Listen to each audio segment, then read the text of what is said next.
Hello everyone. Today we are coming back with our lecture number 6 of this series, that is quantum mechanics. Okay. So in this series we have to discuss about the topic WKB approximation. So देखो हमने variational principal और WKB ऐसे दोनों start किया था. उसमें variational principal हमारा पहले स्टार्ट किया था और वो कंप्लीट हो गया. ओके अभी हम WKB से WKB स्टार्ट कर रहे हैं. ओके WKB में हम टॉपिक्स देखने वाले. एक तो इसका इंट्रोडक्शन देखेंगे आज, देन कुछ इसका कंडीशन है, कंडीशंस जो रहती है जैसे वैलिडिटी कंडीशन. ओके तो वो एक देखेंगे. ओके ये कनेक्शन फॉर्मूला एक टॉपिक है, तो ऐसे कुछ टॉपिक देख लेंगे. ठीक है. So now proceed to our first slide.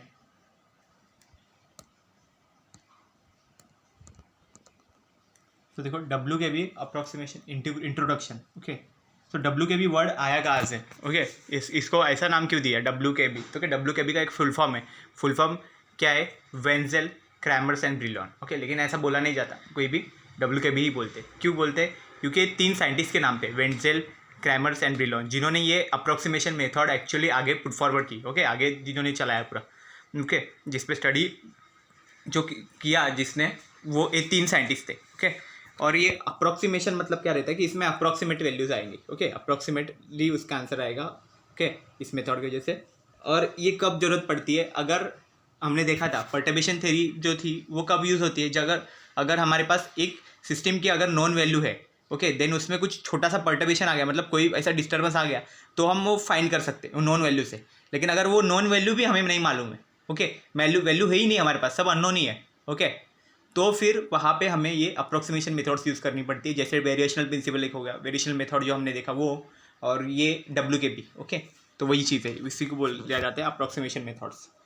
Okay अभी क्या है, इस मेथड का और एक नाम है. क्या नाम है?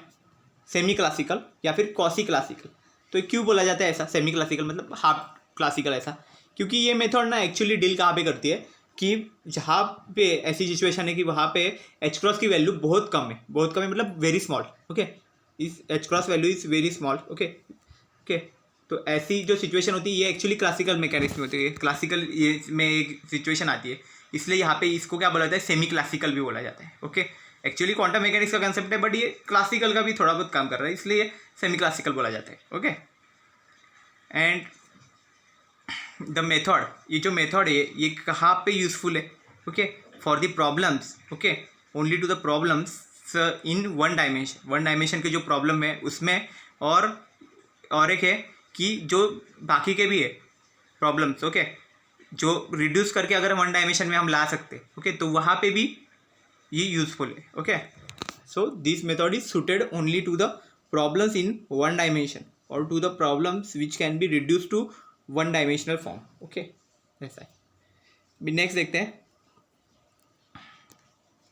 तो देखो जो one dimensional time independent Schrodinger equation जो था, ओके वो क्या था? d²ψ/dx² + 2m/h² e - v × ψ = 0. Okay तो क्या है देखो, ये हमारा क्या है? वन डायमेंशनल का टाइम इंडिपेंडेंट श्रोडिंगर इक्वेशन है. ओके श्रोडिंगर इक्वेशन के भी 2 टाइप्स रहते हैं. ओके तो ये टाइम इंडिपेंडेंट है. तो टाइम इंडिपेंडेंट ही मोस्टली क्वांटम मैकेनिक्स में आपको टाइम इंडिपेंडेंट ही यूज़ करना है हर जगह पे. सो d²ψ/dx² + 2m/h² e - v ψ. तो यहाँ पे v क्या है? जो पोटेंशियल है. ओके ना v है जो पोटेंशियल है. ओके e है वो एनर्जी है. It's solution. अभी इसका जो सॉल्यूशन है वो भी क्या है? वो Q1 है. ओके तो सॉल्यूशन देखो कैसा आएगा इसका. ψ = a0 e⁻² ± i s(x) / h. Okay जैसे हम i kx ऐसा लिखे जाते थे ना पहले. ओके सॉल्यूशन वैसा यहाँ पे हमने k की जगह पे s कंसिडर किया हुआ है. s(x) / h ऐसा कंसिडर किया. ओके तो s क्या है? जो हमारा एक हमने एक ऐसा कंसिडर किया हुआ है, बस ना कंसिडरेशन वाला है. और जो a0 है वो क्या है? हमारा v0 कांस्टेंट है, लेकिन कौन सा कांस्टेंट है? a0 है हमारा नॉर्मलाइजेशन कांस्टेंट. ओके वो है. For convenience we shall assume that e is greater than v.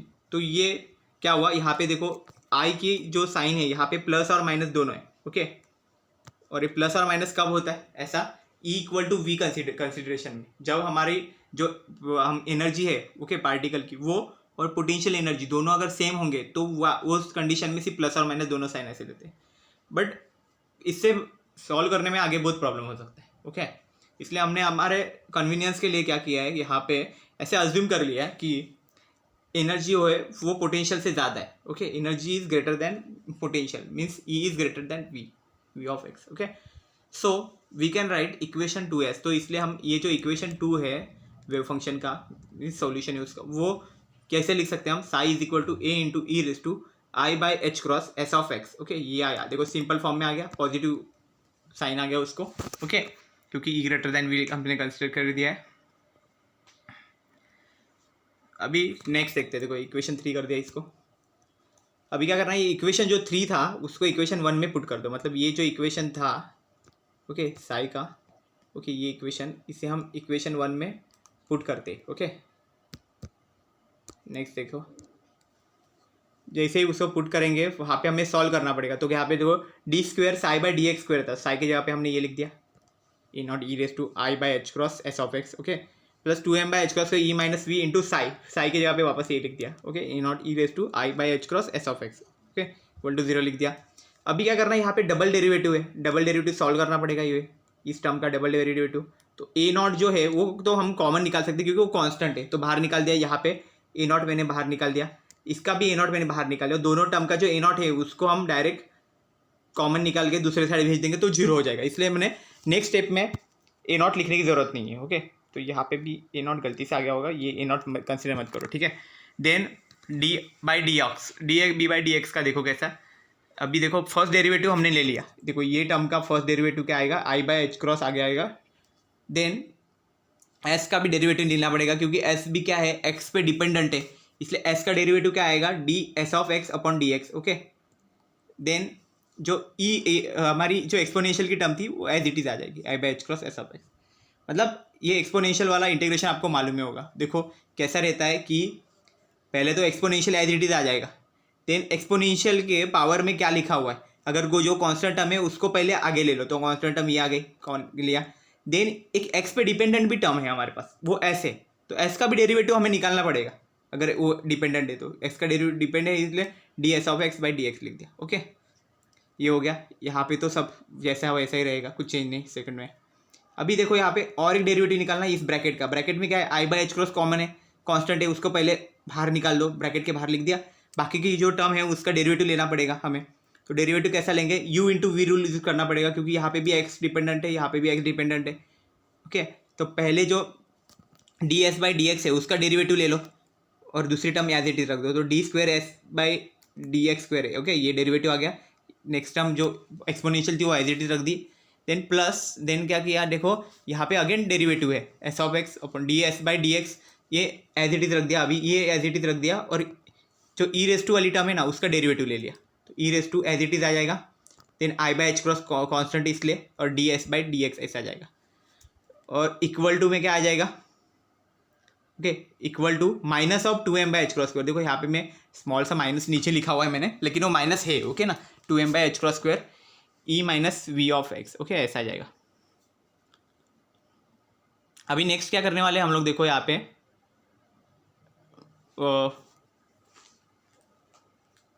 -1 by H cross square. Okay, अभी देखो यहाँ पे क्या किया,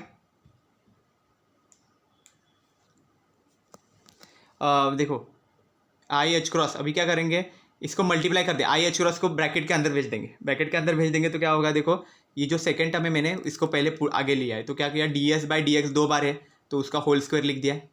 देन आई एच क्रॉस भी है, आई बाई एच क्रॉस, तो आई स्क्वायर बन जाएगा। आई स्क्वायर की वैल्यू हमें मालूम है, ई इज इक्वल टू -1 रहता है। ओके, तो -1 बाई एच क्रॉस स्क्वायर, इसलिए ये -1 by H cross square D S by D x whole square ऐसा आ जाएगा। ओके, अब ये फर्स्ट टर्म भी लिख देते हैं, इसको भी मल्टीप्लाई कर दो, आई बाई एच क्रॉस आएगा, I by H cross into D square S by D x square. Okay, और ये ई रेस टू वाली जो टर्म है ना एक्सपोनेंशियल, वो तीनों टर्म में है, इसलिए हमने क्या कर दिया, उसको कैंसिल कर दिया। ओके, कैंसिलेशन कर दिया। ई रेस टू वाला जो टर्म था ना वो हर जगह पे है। ओके, इसलिए हम उसे कैंसिल कर सकते हैं। ओके, देखो यहाँ पे भी ई रेस टू वाला टर्म था। ओके, मतलब ये दूसरे साइड भी जाएगा ना तो यहाँ पे भी ई रेस टू वाला टर्म आएगा। ओके, ये याद रखना आप, ठीक है, ये लिखते हो रह गया होगा, तो ये सब कैंसिल हो जाएगा। ई रेस टू वाले टर्म हम डायरेक्ट निकाल सकते हो, ओके, ऐसा कुछ नहीं। और यहाँ पे एक माइनस लिख दो, ठीक है, इसका भी माइनस है। अभी हम क्या करेंगे, देखो इसको multiply above equation by minus H cross square on both side. तो दोनों साइड में माइनस एच क्रॉस स्क्वायर से अगर मल्टीप्लाई करते हैं तो जहाँ पे माइनस है वो तो निकल जाएंगे और जहाँ पे प्लस है वहाँ पे माइनस हो जाएगा। तो नेक्स्ट जो इक्वेशन बनेगा वो ऐसे बनेगा, okay, see minus H cross square से मल्टीप्लाई किया है, which is nothing but the Hamilton Jacobi equation of classical mechanics. Classical mechanics में हैमिल्टन जैकोबी इक्वेशन है, उसका फॉर्म भी ऐसा ही आता है, okay. H tends to zero, H cross tends to zero के लिए, ओके। नेक्स्ट देखते हैं, देखो टू सॉल्व द इक्वेशन 4, अगर इक्वेशन 4 को हमें सॉल्व करना है, ये जो इक्वेशन अभी हमें बनाया है, ओके, ये इक्वेशन को, तो हमें क्या करना पड़ेगा, एक्सपांशन कंसिडर करना पड़ेगा एस ऑफ एक्स का। जो एस हमने कंसिडर किया एस ऑफ एक्स का expansion in powers of H cross, powers H cross के पावर में उसका एक्सपांशन करना पड़ेगा। तो कैसा होगा, देखो S of X equal to S not of X. S not of X में देखो एच क्रॉस की पावर कितनी, 0 है। देन अभी सेकंड में एच क्रॉस की पावर बढ़नी चाहिए, तो plus H cross S one of x. तो यहाँ पे देखो एच क्रॉस की पावर है 1, पहले में 0 था, यहाँ पे 1 है, plus H cross square S two of x, okay, S zero S one S two हो गया ना, अभी यहाँ पे और बढ़ गई पावर में से आगे आगे जाएगी तो कितना होगा, H cross cube S three of x, ऐसा बन जाएगा, ओके, ऐसा बढ़ते जाएगा, ओके, सो ऑन, यहाँ पे जो डॉट किया मतलब सो ऑन, ओके, आगे आगे जाएगा। बट देखो क्या है अभी, since H cross is small, H cross बहुत स्मॉल वैल्यू है, हमने कंसिडर किया है, the terms containing H cross square, जो टर्म्स है जहाँ पे एच क्रॉस स्क्वायर है, स्क्वायर अगर किसी स्मॉल वैल्यू का अगर स्क्वायर किया जाए, क्यूब किया जाए, तो क्या होगा, वैल्यू और छोटी छोटी होती जाएगी, इतनी छोटी कि फिर बाद में उसका कुछ वैल्यू ही नहीं बचेगा। And higher powers of H cross can be neglected, इसलिए हम क्या कर रहे हैं, हायर पावर्स यहाँ पे एच क्रॉस के निगलेक्ट कर रहे हैं, ओके। तो स्मॉल पावर हमने सिर्फ एच क्रॉस का 0 पावर और 1 पावर ऐसे ही दोनों सिर्फ यहाँ पे रखा हुआ है। तो देखो S of X equal to S not of X plus H cross S one of x, okay. अभी क्या है, जो ये इक्वेशन 6 है, इसको कहाँ पुट करना है हमें, इक्वेशन 4 में। हमारा जो इक्वेशन 4 यहाँ पे आया था, कि इस इक्वेशन 4 में पुट कर दो उसको, ओके, इक्वेशन को। तो S of X equal to क्या आएगा, तो ये 6 को अगर पुट किया तो by substituting equation 6 into equation 4 we get D S not by D X plus H cross D S one by D X, okay. तो मैंने क्या किया है, देखो डी एस नॉट, ओके, मतलब क्या आएगा, यहाँ पे डेरिवेटिव है ना, डेरिवेटिव एस की जगह पे एस नॉट और plus H cross S one आ जाएगा, तो ये ऐसा बनेगा, ओके, पहले का। देन माइनस यहाँ पे क्या आएगा, देखो minus i h cross D square by D x square, अभी एस नॉट प्लस एस आएगा, देखो यहाँ पे, तो कितना आएगा, देखो ये आएगा H cross D square s not upon D x square plus H cross D square s one upon D x square, okay. अभी इक्वल टू क्या आएगा, 2m ई माइनस वी, वो वैसे रहेगा, उसका कुछ नहीं। अभी ये स्क्वायर को पहले सॉल्व कर दो, ओके, ए प्लस बी होल स्क्वायर का ही फॉर्मूला यूज़ करना है, तो फॉर्मूला यूज़ किया तो ये ऐसा आएगा, okay. Then minus i h cross को अंदर भेज दो ब्रैकेट के, तो ये d square s naught plus upon D x square minus i h cross square d square s one by D x square, okay, और ये एज इट रहेगा। तो अभी देखो हमें क्या करना है, इक्वेट करनी है कुछ टर्म्स, ओके। यहाँ पे देखो आगे देखते हैं, equating the coefficient of H cross zero and H cross one. अभी एच क्रॉस जीरो मतलब क्या है, जीरो अगर किसी का भी पावर होगा तो वो इक्वल टू क्या आ जाता है, 1 आता है, ओके। और ये एच क्रॉस वन मतलब ये एच क्रॉस, सिर्फ एच क्रॉस, तो जहाँ पे एच क्रॉस है वहाँ पे उसके कोएफिशिएंट, और जहाँ पे कुछ नहीं है, ओके, एच क्रॉस की टर्म ही नहीं है, वहाँ के कोएफिशिएंट, उन दोनों को इक्वेट करना है, बस उन लोगों को इक्वेट करना है। तो पहले हम लोग सिर्फ जहाँ पे कुछ नहीं है, ओके, वैसी वाले मतलब एच क्रॉस जीरो, वैसे वाले को कंपेयर करते हैं। तो यहाँ पे देखो एच क्रॉस जीरो मतलब यहाँ पे कुछ नहीं है, मतलब ये लेफ्ट हैंड साइड में ये आ जाएगा, एंड राइट हैंड साइड में देखो यहाँ पे 2m ई माइनस वी है, ओके, यहाँ पे भी कुछ नहीं है, मतलब ये दोनों एक दूसरे को इक्वेट कर सकते हैं, okay. D S not by D x whole square equal to 2m e minus v, okay, ऐसा आ जाएगा। एंड सेकेंड क्या है, हमें एच क्रॉस का भी दिखना है, तो एच क्रॉस का कौन सा है, ये देखो, ये इसको एच क्रॉस है, ओके, ये हो गया, इसको एक ले लेते हैं, और उसको क्या करेंगे हम, माइनस में क्या आएगा, ये भी टर्म आ जाएगी, मतलब लेफ्ट हैंड साइड में ये पूरा आ जाएगा, ओके, ये दोनों टर्म्स एच क्रॉस के फॉर्म में, और दूसरे साइड कुछ भी नहीं है, मतलब जीरो रख देंगे, तो ये होगा ऐसा है 2 d S not by D x d S one by D x equal minus i d square s not by D x square equal to 0, okay. ये दोनों इक्वेट हो गए, इक्वेशन 8a और इक्वेशन 8b लिख दिए। अभी 8a जो equation है ये पहला वाला, उसमें से हम कैसे निकाल सकते हैं, देखो D S not by D x, तो स्क्वायर, हाँ, इसको स्क्वायर में से हम क्या करेंगे, स्क्वायर रूट ले देंगे, स्क्वायर रूट ले लेंगे दोनों साइड, तो प्लस और minus 2m e minus we, ये ई रहेगा, ओके ना, 2m e minus we.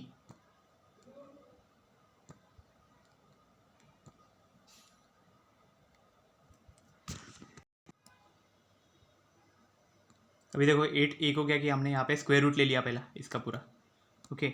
Next देखो क्या है, यहाँ पे स्क्वायर रूट ले लिया। अभी सेकंड में एस नॉट, ओके, यहाँ पे क्या किया, एस नॉट मतलब क्या किया हमने, इंटीग्रेशन ले लिया, ओके। डेरिवेटिव को अगर निकालना है तो इंटीग्रेशन लेना पड़ता है, तो एस नॉट इक्वल टू क्या होगा, प्लस और माइनस, ओके, प्लस और minus integration of 2m e minus v whole power 1/2 dx, okay, ये आ जाएगा।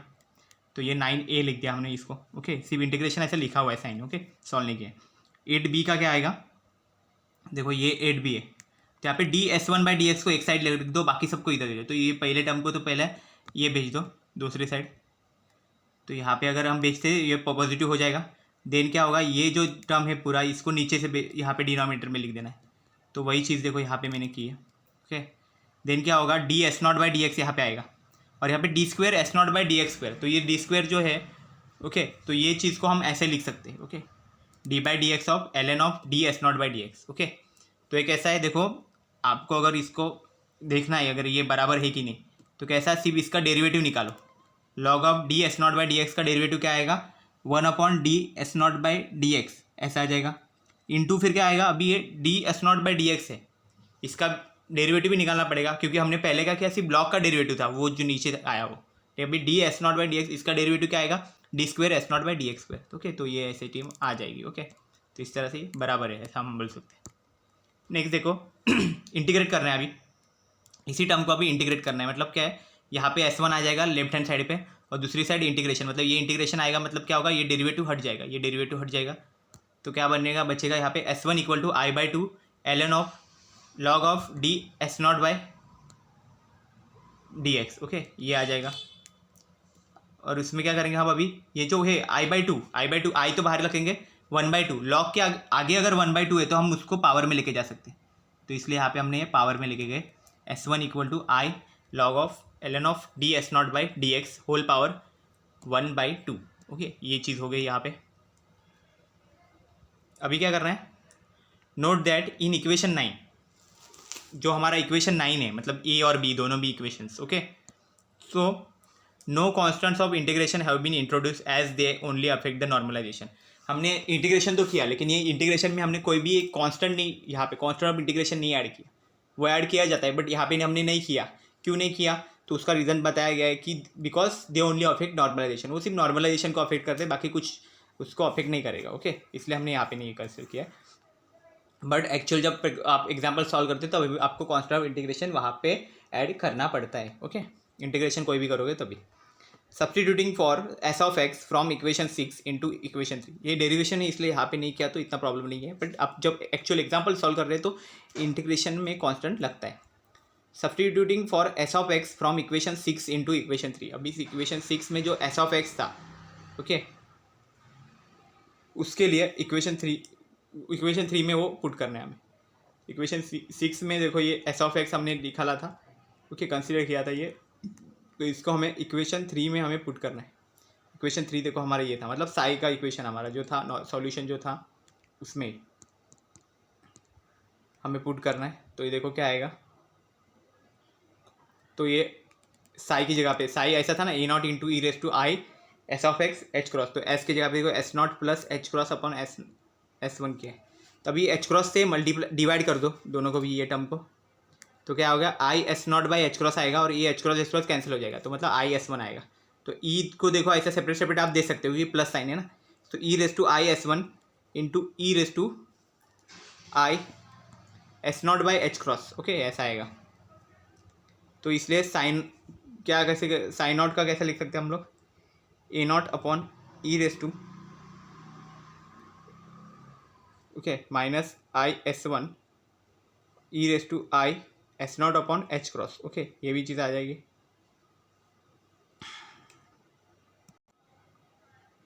ओके, तो ये ई रेस टू वाला जो टर्म, ये जो था, ये जो इस टर्म को हमने नीचे ले लिया, इसलिए इसको एक का पावर क्या हो गया, माइनस बन गया, ओके। क्वेश्चन 10 आ गया हमारा। नेक्स्ट देखते हैं।